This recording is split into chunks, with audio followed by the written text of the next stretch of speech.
As you are aware, yesterday in a joint operation with the Jammu and Kashmir police in the Rampur sector close to Hathlanga village, along the line of control, we have intercepted a major consignment of warlike stores which comprise of 8 AK-74 rifles, 12 pistols, 14 hand grenades and other warlike stores.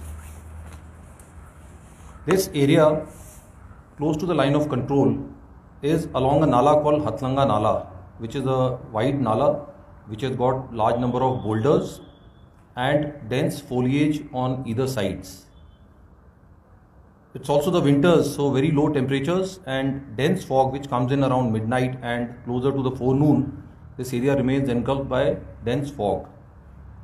We have local population living right up to the line of control. The Hathlanga village has about 50 odd houses, and the closest house from the point of recovery, which is on the line of control, is about 150 meters. The anti-infiltration obstacle system, or the LC fence as it is called, is close to a kilometer behind the line of control, and hence all these houses are between the LC fence and the line of control. As a result, we encourage people to cultivate, to collect firewood or tend to the cattle right up to the line of control, and hence very small parts of this particular area where the recovery has been made is mined.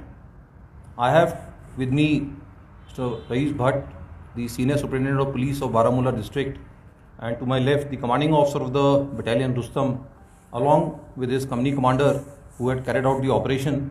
I will now ask the battalion commander to cover certain salient aspects of the operation, after which we will request the SSP to give his comments. Yeah. Good morning, Jain.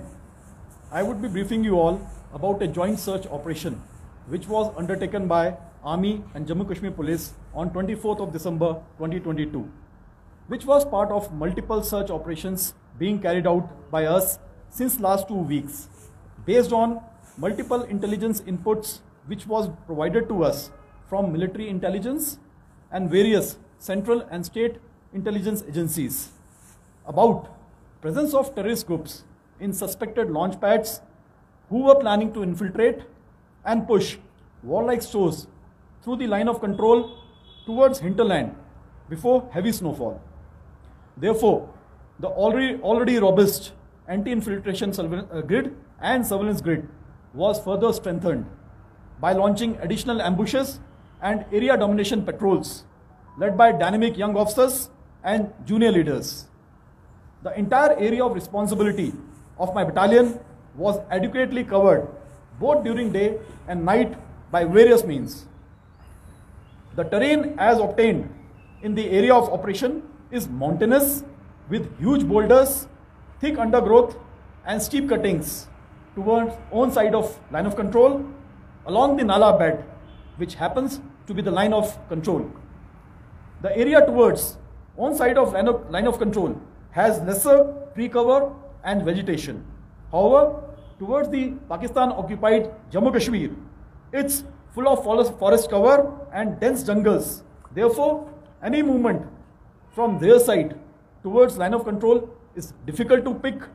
However, our movement can be detected. There are approximately 50 houses in the general area towards own side and approximately 30 to 35 houses towards Pakistan occupied Jammu Kashmir. The local population is encouraged to go up to the forward areas for grazing their cattle, farming and collection of firewood. The anti-infiltration obstacle system in the general area is approximately 1 kilometer behind the line of control. Past midnight till about 10 to 11 am in the morning, the entire Nala bed is generally covered under thick fog, resulting into reduced visibility. Based on these inputs, multiple ambushes and search operations were launched along with the Jammu Kashmir Police over last 2 weeks. A night prior to the date of conduct of operation, suspicious movement was also noticed close to suspected launch pads, which was picked up by our own electronic surveillance devices. Therefore, the ambushes were resighted. On 24th December morning, another such operation was launched by Army and Jammu Kashmir Police in general area of Hathlanga Nala.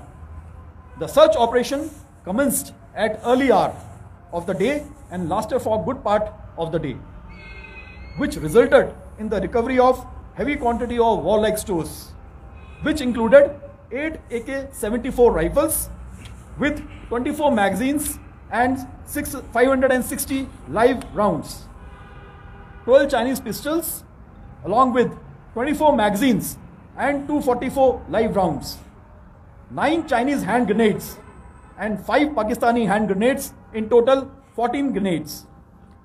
Interestingly, we have also recovered 81 balloons with marking of I Love Pakistan with the Pakistani flag on top of it, along with 5 gunny bags with Pakistani markings in which this warlike store was stored.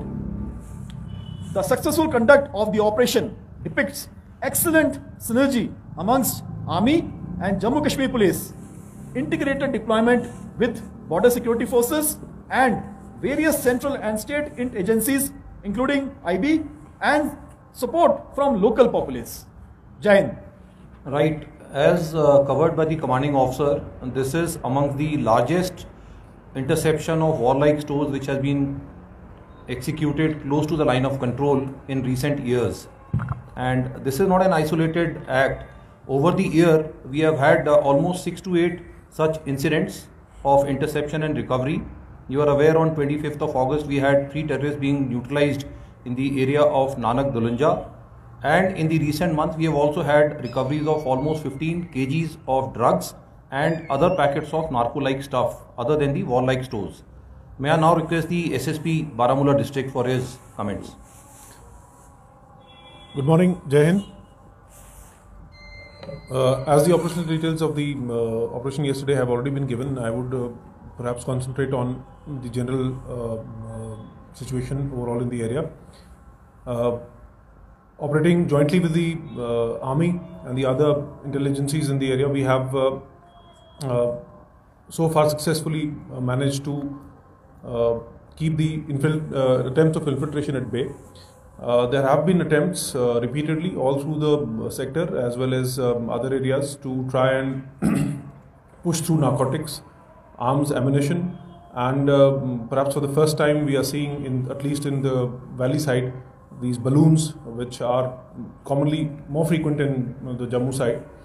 And this kind of a push perhaps points to a kind of attempt to again instigate certain propaganda-based street violence and other such incidents. There has been a very good amount of recovery when it leads to the when we mention the narco terror related recoveries that we've had this year, and running into multiples of crores just on the narcotic side. We have had certain attempts, as we have been reported earlier, certain successful operations on the LC also, and the joint efforts and the synergy that we have with the forces, it has been at an all-time high. So far, no major infiltration that we have seen this year have happened in this sector, and which is a result of the keen eye that we've been keeping on the LC and the general area behind it. In the hinterland, we are looking at places where the support for the terrorists is coming up or has been a rather lingering problem, and that is being dealt with accordingly. Thank you. Thank you. Right, as has been covered by both the speakers, you see, this is not an attempt in isolation. Over the years, at this time of the year, with the snow, heavy snow yet to come in, there are repeated attempts not only for infiltration but also for smuggling of warlike stores and drugs. And there are some areas like this area where Hathlanga, where we have houses ahead of the LC fence closer to the line of control, and because of the movement of the people right to the line of control and the kind of terrain that is obtaining, such attempts are reported from time to time. The first input had come in about 2 weeks back from multiple agencies, whether it is the central or the state intelligence agencies or the military intelligence or our own local sources, and hence the battalion had put in that grid which was there for about a week. Some suspected movements which were picked up on the surveillance grid were followed up with detailed searches about a week back. However, that did not result in any action. Last night's input prior to the search, the movement which was seen close to the launch pad was then followed up with a detailed search in the morning, leading to the recovery which is displayed in front of you. While there is great synergy in the intelligence agencies in terms of giving us the inputs, which are then corroborated by our own sources on ground and the cooperation of the local people, but in the deployment, integration with the border security force and in operations with Jammu and Kashmir Police, I think the results are there for you all to see. Thank you. Jai Hind. Yeah. So any such leads who actually dumped this ammunition and where the supply was supposed to go in future or in coming days? See, as I said, and as also been brought out by the SSP, the situation is near normal in Kashmir Valley. Hence, the number of terrorists, the availability of warlike stores is at an all-time low. So there is acute desperation from the other side to either infiltrate terrorists or smuggle warlike stores. And we keep getting these reports on a regular basis. So whether it was an attempt by the terrorist or smugglers to get in warlike stores, well, we are still following up the leads and certain details cannot be shared. But as covered by the commanding officer, the movement close to the launch pads was picked up and ambushes were readjusted. Only when the search was carried out in the morning, we realized that probably in their attempt to infiltrate at the line of control, when the ambushes were moving in, they panicked, left the stores behind and maybe withdrew that side, leading to the recovery that is in front of you. Sir, in 2022, how many times the arms and ammunition were recovered near the line of control, plus how many times the drugs were recovered in entire North Kashmir? I will speak to you. I'll tell you about this sector. That in this year we have a total of 14 AK rifles, 20 pistols, 1 M16 rifle, 76 hand grenades, about 1226 rounds of AK, 484 rounds of 9mm, 15 kgs of drugs and 10 more packets of suspicious narcos recovered from either the LC or close to the LC in about 6 to 8 operations which have been conducted during the year of 2022. Thank you.